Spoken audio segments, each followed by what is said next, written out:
보안 카메라의 빨간 불빛이 마치 너무 많은 것을 봐버린 기계의 눈처럼 나를 깜빡이며 쳐다보았다. 내 집안에 24시간 감시 시스템을 설치하는 것이 내 결혼 생활을 구할지 아니면 완전히 파괴할지 그때는 알았어야 했다. 결국 그것은 두 가지 일을 모두 해내고 말았다. 내 이름은 강준우다. 3개월 전만 해도 나는 스스로 완벽한 삶을 살고 있다고 믿었다. 37세 특전사 출신으로 현재는 홍보안 전문가로 일하고 있으며 아내 지수와 결혼한 지 12년이 되었다. 우리에게는 내가 세상에서 제일 멋진 아빠라고 믿는 두 아이가 있었다. 우리는 경기도 의왕시의 조용한 주택가에 살았다. 이웃들이 마당에서 인사를 건네고 아이들은 가로등이 켜질 때까지 자전거를 타는 평화로운 곳이었다. 하지만 나는 앞뒤가 맞지 않는 세부적인 신호들에 더 주의를 기울였어야 했다. 지수는 다니던 명진 종합병원의 야간 근무가 부쩍 잦아졌다. 의료행정직인 그녀는 새로운 전산 시스템 도입 때문에 추가 교육이 필요하다고 말했다. 하루 일과가 어땠냐고 물으면 그녀는 대개 모호하게 대답하며 화제를 아이들인 지아와 민준이에게로 돌렸다. 오늘 일은 어땠어? 저녁 식사 도중 내가 묻곤 했다. 오, 알잖아. 맨날 똑같지 뭐.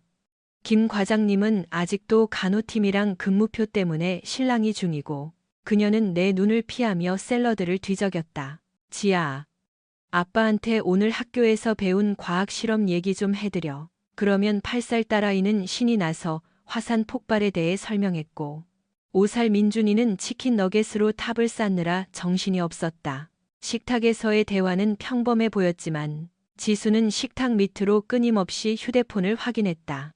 병원에서의 이상한 이야기들도 그 무렵 시작되었다. 지수는 내가 알지 못하는 사적인 농담을 하며 낄낄대며 귀가하곤 했다. 오늘 현석 씨 표정을 봤어야 했는데. 외투를 걸며 그녀가 말했다. 문고리가 고장나서 의무 비품실에 20분 동안 갇혀 있었거든. 누가 들을 때까지 문을 계속 두드리는 게 얼마나 웃기던지. 최현석은 병원의 의료기기를 납품하는 영업사원이었다. 41세, 기혼자의 10대 자녀를 둔 그는 값비싼 수트를 입고 BMW를 몰고 다니는 전형적인 부류였다. 병원 회식 자리에서 몇 번 마주친 적이 있었는데 그는 마치 자신이 세상 모든 여자의 선물이라도 되는 양 거만한 미소를 짓는 놈이었다. 지수의 친구이자 간호사인 박 간호사는 가끔 이상한 시간에 우리 집에 전화를 걸어왔다. 전화를 받으면 수화기 너머로 그녀의 웃음소리가 들렸다. 지수 있어? 업무 얘기할 게 좀 있어서. 그러고는 부엌에서 낮은 목소리로 수다가 이어졌고 나는 거실에서 아이들의 숙제를 도와주어야 했다. 이웃집에 사는 60대 김씨 할머니는 담장 너머로 나를 동정 어린 눈길로 바라보기 시작했다. 동네 소식통인 그녀의 그런 시선은 나를 불쾌하게 만들었다. 지수 엄마. 요즘 어때, 강서방? 할머니가 장미에 물을 주며 물었다. 요즘 일이 너무 많은 것 같더라고. 강서방이 참 외롭겠어. 결정적인 사건은 10월의 어느 화요일 밤에 일어났다. 나는 우리 집에 최첨단 보안 시스템을 막 설치한 참이었다. 침실과 화장실을 제외한 모든 방에 동작 감지기, 도어 센서, 카메라를 배치했다. 우리 회사 프로모션 제품이야. 지수에게 그렇게 둘러댔다. 요즘 택배 도둑이 많다길래 확실히 잡으려고. 나는 밤 11시에 잠자리에 들었지만 지수는 서류 작업할 게 남았다며 거실에 남았다. 새벽 3시경 내 휴대폰이 진동했다. 우리 회사의 관제센터에서 근무하는 정 기사였다. 강 팀장님, 주무시는데 죄송합니다만 대개 시스템에 대해 드릴 말씀이 있습니다. 나는 비틀거리며 일어나 복도로 나가 목소리를 낮췄다. 무슨 일이야? 기기 오류라도 있어? 팀장님. 요청하신 대로 영상을 모니터링 하다가 오늘 밤 팀장님 댁 주방에서 벌어진 일을 봤습니다. 이 영상은 제가 영구 삭제 처리하겠지만 같은 아빠로서 그리고 친구로서 말씀드립니다. 지금 당장 아이들 데리고 그 집에서 나오십시오. 전신에 소름이 돋았다. 그게 무슨 소리야? 뭘 본 건데? 팀장님, 새벽 3시에 주방에서 본 광경 때문에 저는 주차장으로 달려나가 구토를 해야 했습니다. 도저히 잊을 수 없는 장면입니다. 아내분 근처에도 가지 마십시오. 전화가 끊겼다. 나는 10분 동안 복도에 서서 침실에서 들려오는 지수의 규칙적인 숨소리를 들으며 정기사가 한 말을 곱씹었다. 내 아내, 내 아이들의 엄마, 10년 넘게 사랑해온 여자가 대체 무슨 짓을 했기에 베테랑 요원인 정기사가 저토록 경악한단 말인가. 영상을 확인해야 했다. 나는 마치 중동 파견 시절 매복 작전을 수행하듯 조심스럽게 아래층 서재로 내려갔다. 바닥이 삐걱거리는 소리조차 정막 속에 날카롭게 울렸다. 서재 책상 위에서 보안 시스템의 메인 패널이 잠든 고양이처럼 고요하게 빛나고 있었다. 나는 떨리는 손으로 그날 밤 주방 카메라 영상을 재생했다. 동작 감지기가 작동한 시간은 새벽 2시 47분이었다. 내가 본 것은 왜 정기사가 구토했는지 단번에 이해하게 만들었다. 지수는 얇은 잠옷 차림으로 주방에 서 있었다. 머리는 헝클어져 있었고 얼굴은 묘한 흥분으로 붉게 상기되어 있었다. 그녀는 화면 밖에 누군가와 대화하고 있었다. 목소리는 너무 낮아 들리지 않았지만 그녀의 몸짓은 미친 듯이 활발했다. 그녀는 냉장고를 열어 내가 처음 보는 용기들을 꺼냈다. 연못의 이끼처럼 보이는 녹색 액체였다. 그리고 생고기 조각들, 아마 생닭이거나 전혀 다른 무언가일 수도 있었다. 그녀는 그것들을 모두 우리 집 초고속 블렌더에 쏟아부었다. 아이들의 주스를 만들 때 쓰던 바로 그 기계였다. 당신은 너무 많은 걸 알고 있어. 안 그래? 재수 없는 인간. 그녀가 커피 머신을 향해 뱀처럼 쉬쉬거리며 내뱉었다. 그때 그림자가 보였다. 한 남자의 실루엣이 그녀의 등 뒤로 다가왔다. 커다란 손이 그녀의 허리를 감쌌고 그녀는 그에게 몸을 기댔다. 얼굴은 보이지 않았지만 그의 손목에 있는 번쩍이는 시계가 눈에 들어왔다. 작년 연말 파티 때 최현석이 자랑하던 그 시계였다. 타임스탬프를 보니 그들은 1시간 넘게 주방에 머물렀다. 지수는 블렌더에 간 그 녹색 혼합물을 준우의 아침 단백질 쉐이크라고 정갈하게 적힌 통에 담았다. 그녀는 지난 한 달 동안 내 건강을 챙겨주겠다며 매일 아침 쉐이크를 만들어 주었다. 나는 고마운 마음으로 그것을 매일 마셨다. 그녀가 내게 무엇을 먹여왔는지 깨닫는 순간 위장이 뒤틀렸다. 더 끔찍한 것은 그녀가 지하 점심, 민준 간식이라고 적힌 작은 통들도 준비하고 있었다는 사실이다. 그녀는 우리 가족 모두를 중독시키고 있었다. 나는 즉시 하드 드라이브를 분리해 주머니에 넣고 조용히 아이들의 짐을 쌌다. 새벽 4시 30분. 나는 차를 몰아 도시 반대편에 있는 형의 집으로 향했다. 지아와 민준이는 카시트에서 깊이 잠든 채 자신들의 세계가 방금 무너졌다는 사실을 전혀 알지 못했다. 아침 7시 나는 군대 동기인 성훈이에게 전화를 걸었다. 그는 전역 후 이혼 및 기업 스파이 사건 전문 사설 탐정으로 일하고 있었다. 내 아내가 나를 독살하려는 것 같아. 나는 망설임 없이 말했다. 성훈아, 도움이 필요해. 성훈은 내 목소리만으로 상황의 심각성을 파악했다. 당장 갈게. 절대 그 집으로 돌아가지 마. 그리고 최근에 그 여자가 준 건 아무것도 먹지도 마시지도 마. 닉, 아니 준우야. 진심이야. 만약 뭔가 계속 마셔왔다면 당장 병원부터 가서 정밀 검사부터 받아. 나는 지난 한 달간 매일 마셨던 그 쉐이크들을 떠올렸다. 원인 모를 피로감과 메스꺼움, 업무 스트레스라고만 생각했던 두통들. 대체 어떤 인간이 자기 자식들에게까지 그런 짓을 한단 말인가? 우리가 막아야 할 부류의 인간이지. 성훈이 엄숙하게 말했다. 감시 장비를 챙겨갈게. 내 아내와 그 내연남이 정확히 무슨 음모를 꾸미고 있는지 파악하자고. 성훈의 탐정사무소는 시내 상가 2층, 세탁소와 중식당 사이에 있었다. 벽면은 감시 사진과 지도들로 가득했고 화이트보드에는 내 아내의 일과가 열별로 깔끔하게 정리되어 있었다. 성훈이 빨간색 마커로 보드를 톡톡 치며 말했다. 아주 체계적으로 움직여 오전 7시부터 오후 3시까지 병원 근무. 그 후엔 보통 마트에 들러. 하지만 이번 주에만 2번, 예정에 없던 시내 특급 호텔에 들렀어. 성훈이 찍은 사진 속에서 지수는 최연석과 함께 호텔로 들어가고 있었다. 호텔 주차장에서 최연석의 손이 지수의 얼굴에 닿아 있었고 지수는 그의 귓속말에 낄낄대며 웃고 있었다. 얼마나 된 것 같아? 내가 물었다. 행동 패턴으로 봐선 최소 3개월. 어쩌면 그 이상일 거야. 성훈이 다른 서류 뭉치를 꺼냈다. 어제는 지수의 친구 박간호사를 미행했어. 확실히 공범이야. 이걸 봐. 사진 속 박간호사는 병원 밖에서 내가 모르는 남자와 만나 봉투를 주고받고 있었다. 저 남자는 누구야? 김진수라고 병원 의료기기 및 약품관리부 직원이야. 의약품, 의료장비 환자 기록에 접근할 수 있는 놈이지. 저들이 꾸미는 계획은 병원의 자원을 이용하고 있어.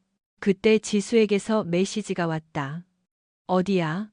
아이들이 아침에 안 보여서 걱정돼서 미치겠어. 내가 성훈에게 메시지를 보여주자 그가 콧방귀를 꼈다. 계획이 틀어질까봐 걱정되는 거겠지. 전화는 왔었어? 새벽 6시부터 17통의 부재중 전화가 찍혀 있었다. 받지 마. 계속 불안하게 둬야 해. 공황 상태에 빠진 인간은 실수를 하기 마련이니까. 우리는 오후 내내 병원 주변에 비밀 감시 장치를 설치했다.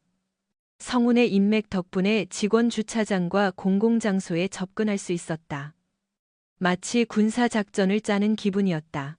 그날 밤, 우리는 병원 직원 전용 출구 맞은편에 세워둔 성훈의 승합차 안에서 잠복했다. 밤 9시 47분, 지수가 최연석, 박 간호사와 함께 밖으로 나왔다.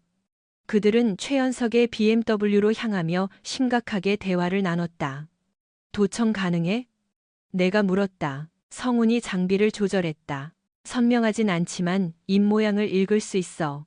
내 아내가 다음 주면 계획이 마무리될 거라는 식으로 말하고 있어. 최연석이 트렁크를 열어 커다란 더플백 하나를 꺼냈다. 그는 그것을 지수에게 주었고 지수는 즉시 박 간호사에게 넘겼다. 가방 안에 든 내용물은 꽤 묵직해 보였다. 움직임이 빨라지고 있어. 성훈이 중얼거렸다. 조만간 결판이 나겠군. 그때 내 휴대폰이 다시 울렸다. 이번에는 전화를 받았다. 준우 씨, 세상에 대체 어디야? 아이들은 하루 종일 전화했잖아. 우린 안전한 곳에 있어. 내가 차분하게 대답했다. 안전? 뭐로부터 안전하다는 거야? 대체 무슨 일인데 그래? 나 정말 무서워. 그녀의 목소리에 담긴 불안함은 너무나 진짜 같아서 소름이 돋았다. 연기력이 상상 이상이었다. 지수야, 나 그 쉐이크에 대해 다 알아. 수화기 너머로 정적이 흘렀다. 쉐이크라니, 준우 씨? 무슨 소릴 하는 거야? 당신 또 예전처럼 정신적으로 힘든 거야. 그녀는 내가 파병 복귀 후 알았던 외상 후 스트레스 장애, PTSD를 언급하며 내 과거 병력을 이용하려 들었다. 최연석에 대해서도 알아. 다시 정적이 흘렀다. 잠시 후 들려온 그녀의 목소리는 완전히 바뀌어 있었다. 차갑고 날카로웠다. 당신이 뭘 안다고 생각하든 그건 오해일 뿐이야. 세신, 당장 집으로 와서 어른답게 얘기해. 내가 준비되면 갈게. 나는 전화를 끊고 전원을 꺼버렸다. 대단한 여자네. 성훈이 인정했다. 하지만 치명적인 실수를 했어. 들었어? 아이들이 어디 있는지는 묻지만 아이들이 괜찮은지는 묻지 않았어. 진짜 걱정하는 엄마라면 아이들이 다치진 않았는지, 아프진 않은지부터 물었을 거야. 성훈의 말이 맞았다. 그녀는 오로지 계획의 차질을 걱정하고 있었다.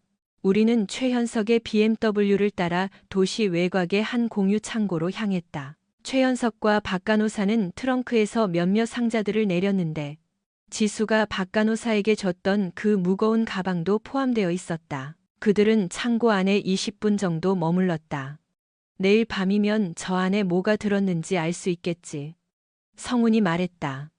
하지만 내일 밤은 너무 늦었다. 아침 6시 내 직장 상사인 박 팀장에게서 전화가 왔다.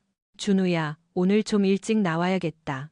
경찰이 내 집에서 발생한 수상한 활동에 대해 묻고 싶어 해. 수상한 활동이라뇨?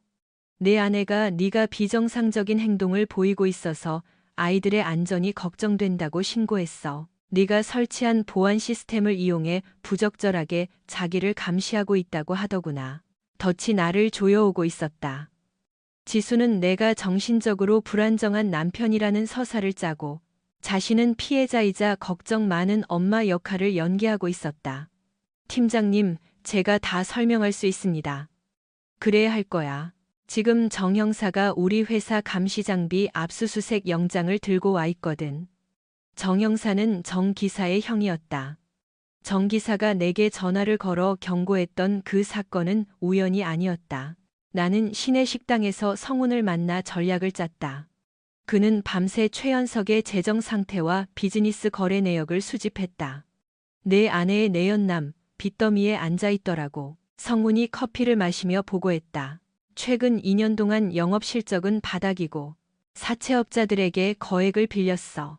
이자가 눈덩이처럼 불어나서 시카고, 아니 서울의 무서운 놈들에게 쫓기고 있더군. 얼마나? 원금만 2억이 넘어. 제때 안 갚으면 다리가 부러질 정도의 빚이지. 그래서 급전이 필요했던 거야. 지수는 너희 공동 계좌, 생명보험, 그리고 이 집의 지분을 가지고 있지.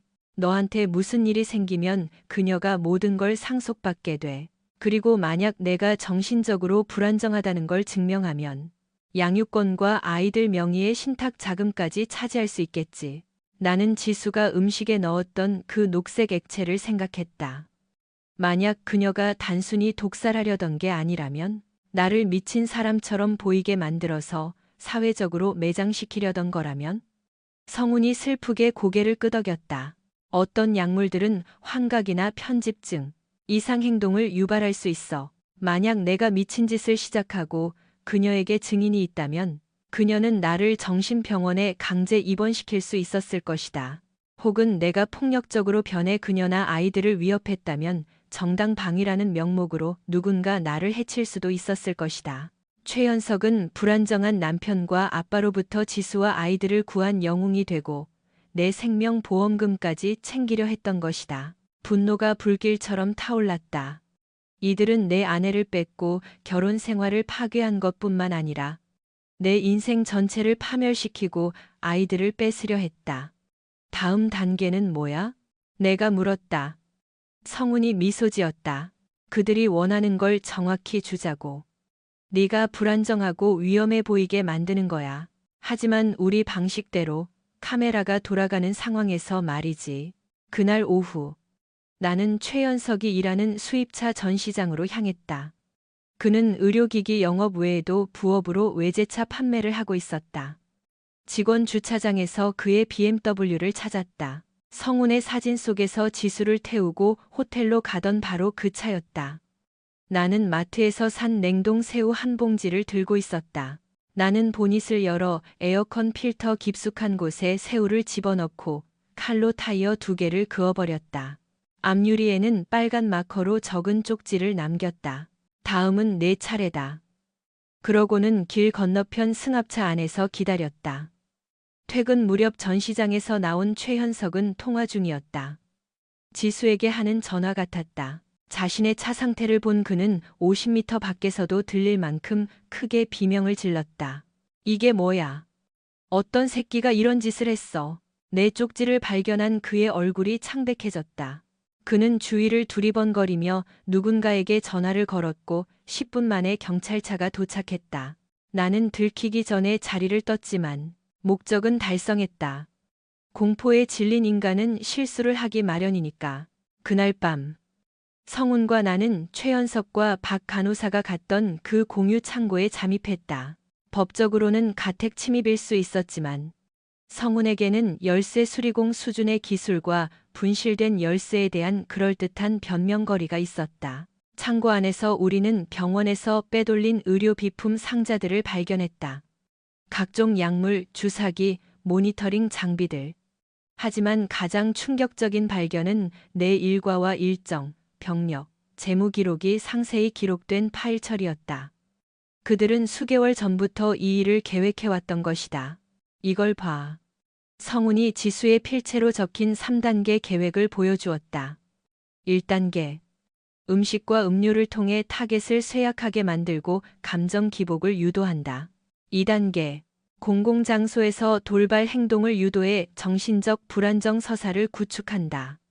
3단계. 종결. 종결이라는 단어가 무엇을 의미하는지 깊이 생각하고 싶지 않았다.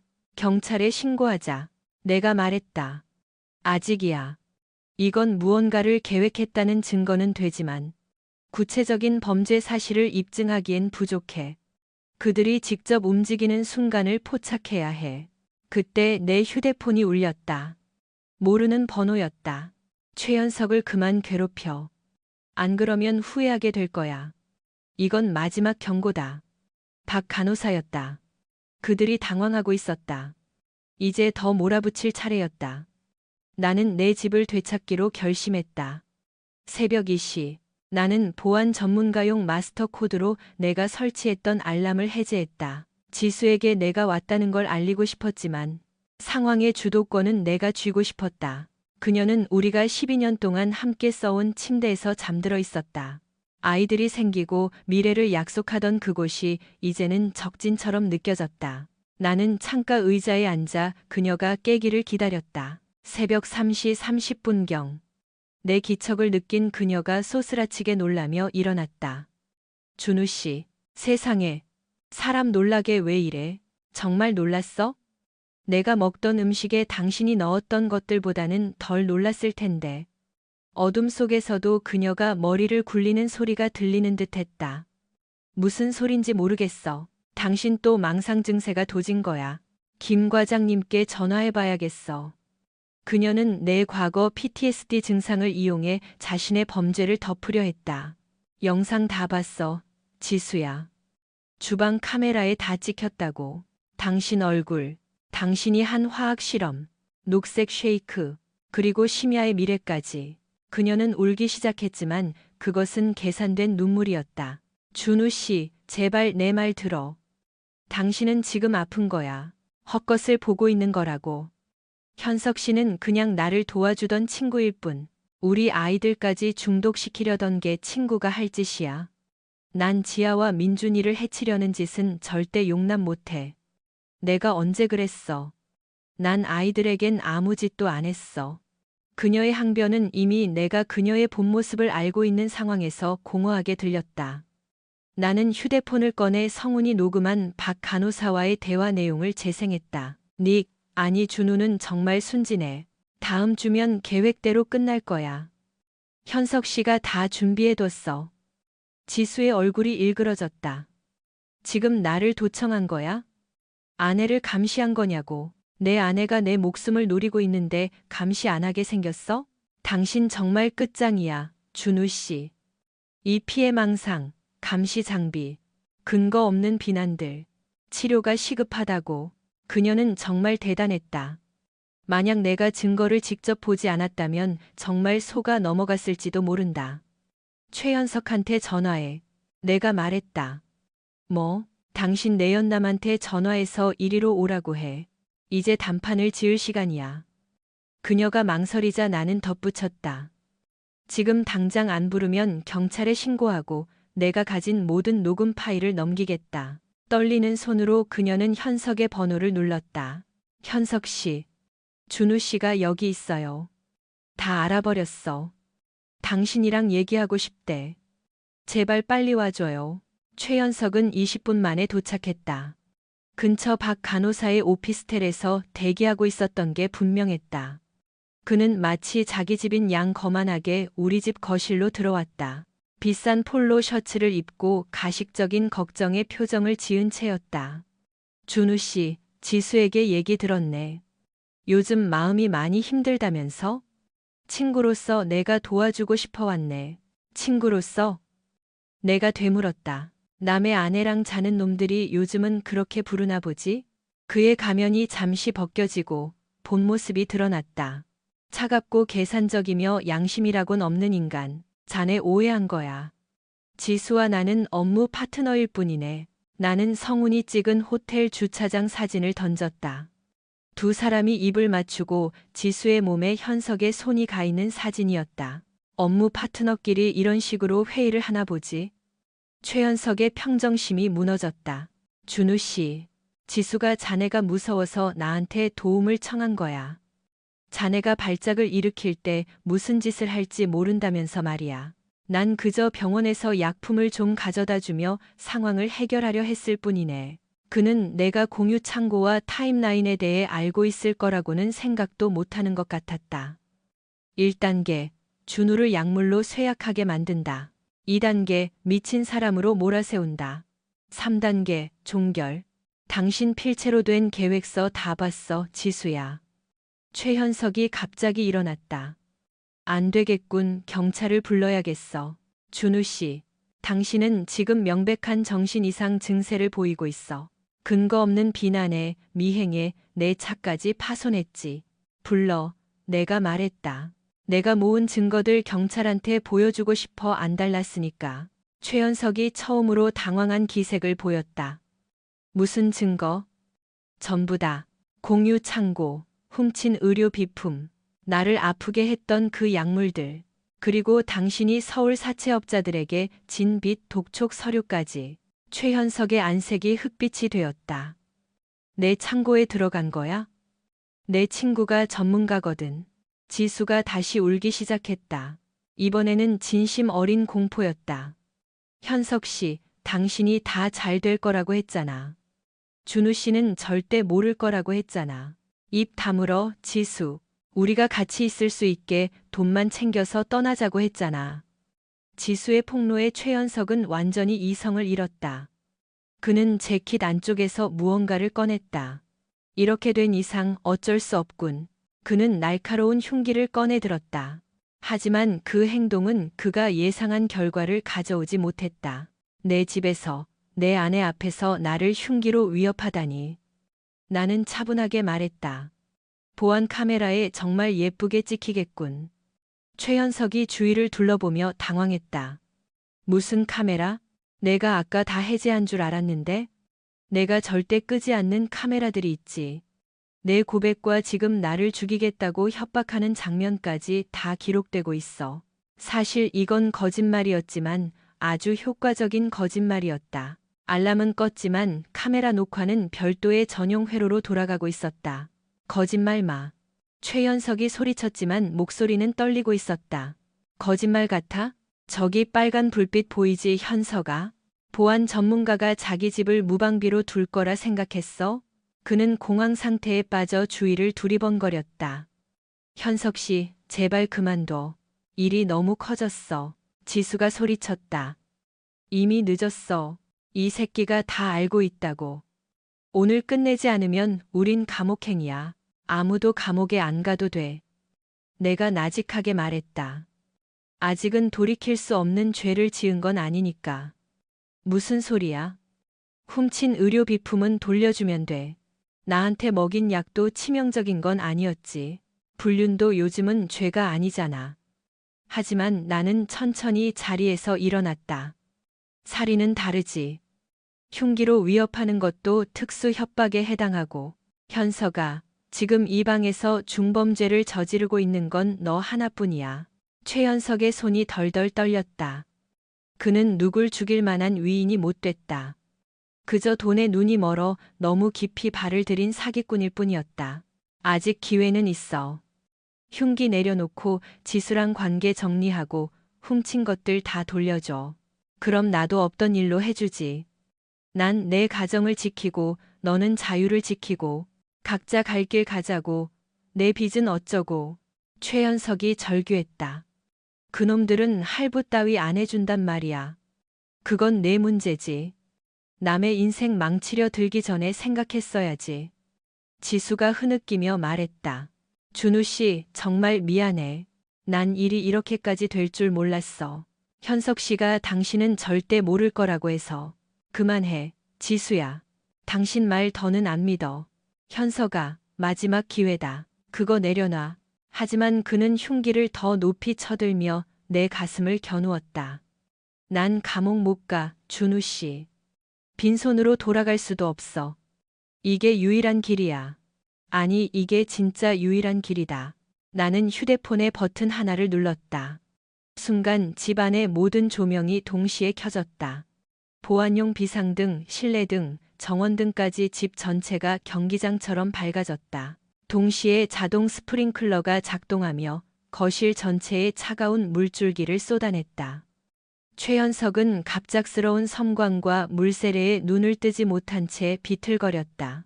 나는 그 틈을 놓치지 않고 그에게 달려들어 흉기를 쳐냈다. 우리는 거실 테이블 위로 엉겨 붙어 쓰러졌다. 최현석은 나보다 덩치가 컸지만 나는 실전 경험이 있었고 기습의 이점도 있었다. 지수야, 흉기 치워. 내가 소리쳤지만 그녀는 현관으로 도망쳤다. 최현석은 나를 밀쳐내고 다시 흉기를 잡으려 했지만 그의 비싼 가죽 구두가 젖은 바닥에서 미끄러졌다. 그는 거칠게 넘어지며 대리석 벽난로 모서리에 머리를 들이받았다. 나는 떨어진 흉기를 확보하고 그를 겨눴다. 그는 머리에서 피를 흘리며 신음했다. 가만히 있어, 현석아. 밖에서는 차문 닫는 소리와 고함이 들려왔다. 요란한 조명과 스프링클러 소동에 이웃들이 깬 모양이었다. 누군가 경찰에 신고했고 김씨 할머니의 목소리가 들렸다. 경찰 양반, 여기에요. 소리 지르고 싸우고 난리도 아니야. 집 전체가 크리스마스 트리처럼 번쩍거린다니까.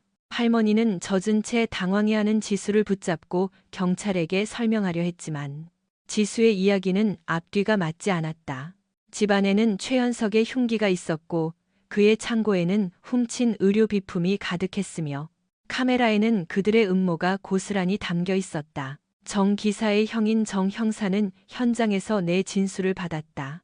나는 모든 사실을 털어놓았고 성훈과 내가 모은 증거물들을 넘겼다. 정말 영화 같은 이야기군요, 강 팀장님. 정 형사가 말했다.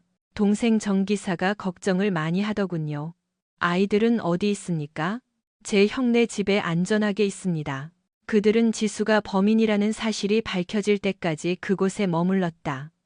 최현석은 특수 협박, 의료법 위반, 사기 미수 혐의로 구속되었다. 지수는 공범으로 체포되었지만 최현석의 단독 범행임을 주장하며 감형을 시도했다. 최현석이 호송차에 타며 나를 증오 섞인 눈으로 노려봤다. 이게 끝인 줄 알지, 준우 씨? 끝이야. 내 사채업자들도 네가 빚을 갚는 대신 감옥에 갔다는 소식을 들으면 참 좋아하겠군. 건투를 빈다. 그의 눈에 서린 공포를 마지막으로 나는 고개를 돌렸다. 지수는 두 번째 호송차에 타며 나에게 매달렸다. 준우 씨, 제발. 내가 실수한 거 알아. 우리 아이들을 봐서라도 한 번만 기회를 줘.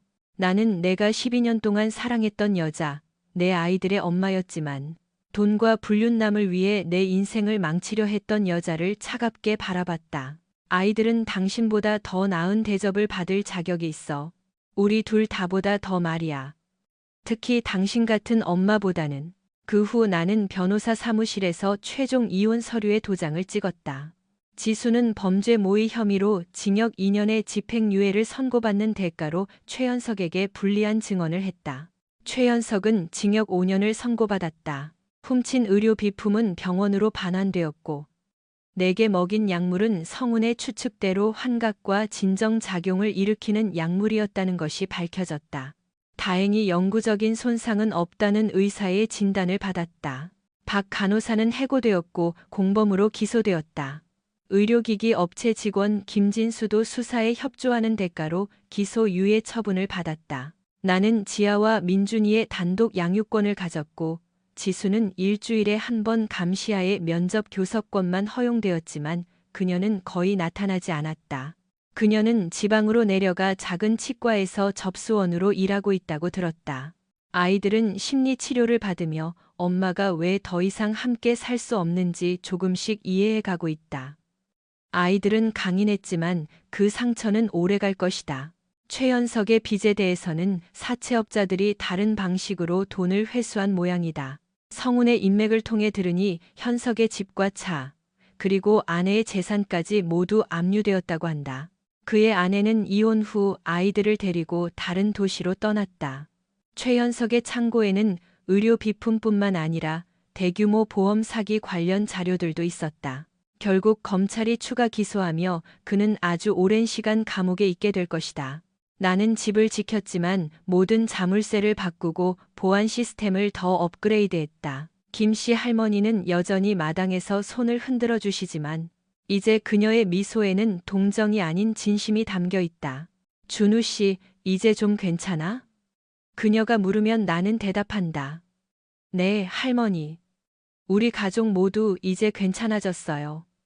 그리고 그것은 진실이다. 아이들은 다시 웃음을 찾았고, 밤에 잠도 잘 자며 학교에서 그린 그림들을 내게 가져다 준다. 나는 매일 밤 저녁을 요리하고, 아이들의 숙제를 도와주고 잠들기 전 책을 읽어준다. 우리는 새로운 평범한 일상을 만들어가고 있다. 어느 저녁, 뒷마당에서 고기를 굽고 있는데 성훈이가 찾아왔다. 지아와 민준이는 그네를 타며 누가 더 높이 올라가는지 내기 중이었다. 후회는 없냐? 성훈이 맥주 캔을 따며 물었다. 나는 아이들을 바라보며 생각에 잠겼다. 그들의 음모를 파헤치고 지수와 최현석을 매장시킨 일에 대해 묻는 것일 게다. 아니, 내가 대답했다. 이런 일이 일어난 것 자체는 슬프고 우리 아이들이 이런 경험을 해야 했다는 건 정말 가슴 아파. 하지만 내 가족을 지켜낸 것에 대해서는 조금의 후회도 없어. 결혼 생활은 이렇지만 말이야. 내 결혼 생활은 지수가 우리가 쌓아온 모든 것을 배신하기로 결심한 그날 밤에 이미 끝난 것이었다. 나는 그저 그 과정에서 우리 아이들과 내 인생이 통째로 삼켜지지 않도록 막았을 뿐이다. 성훈이 고개를 끄덕이며 맥주 캔을 내밀었다. 새로운 시작을 위해 건배하지. 그래, 건배. 그날 밤 아이들을 재우고 서재에 앉아 모니터를 확인했다. 모든 카메라는 평온한 집안의 풍경을 비추고 있었다. 아이들은 각자의 침대에서 곤히 잠들어 있었다. 낯선 그림자도 주방에서의 음모도 나를 해치려는 계획도 더 이상 없었다. 오직 평화만이 있었다. 나는 모니터를 끄고 내 집, 내 방에서 잠자리에 들었다. 복도 끝에서 안전하게 잠든 아이들의 숨소리를 느끼며 수개월 만에 처음으로 나는 악몽 없이 깊은 잠에 들었다. 다음 날 아침, 나는 지아와 민준이를 위해 아침 식사를 준비했다. 스크램블 에그와 토스트, 그리고 오렌지 주스, 녹색 액체도 미스터리한 가루도 없는 내가 마트에서 직접 고른 신선한 재료들 뿐이었다. 아빠, 토스트를 먹던 지아가 물었다. 아빠, 나중에 다시 결혼할 거야? 글쎄, 잘 모르겠네. 언젠가는 그럴 수도 있겠지. 그건 아빠 마음이지만. 아이가 진지하게 고민하더니 덧붙였다. 우리한테 잘해주고 아빠한테 나쁜 거 안 먹이는 사람이면 좋겠어. 아이의 입에서 나온 그 순수한 말에 가슴이 아려왔다. 약속할게. 이제 그 누구도 우리 가족을 아프게 하지 못하게 할 거야. 나는 가장 가까운 사람이 가장 위험한 적이 될 수 있다는 뼈아픈 교훈을 얻었다. 하지만 동시에 사랑하는 이들을 지키기 위해 때로는 맞서 싸우는 것만이 유일한 길이라는 것도 배웠다. 지수와 최현석은 내 인생을 파괴하고 아이들을 빼앗고 나를 죽이려 했지만 결국 그들은 자기 자신들을 파괴했다. 정의가 항상 아름다운 모습은 아니지만 때로는 그것이야말로 그들이 받아 마땅한 대가였다.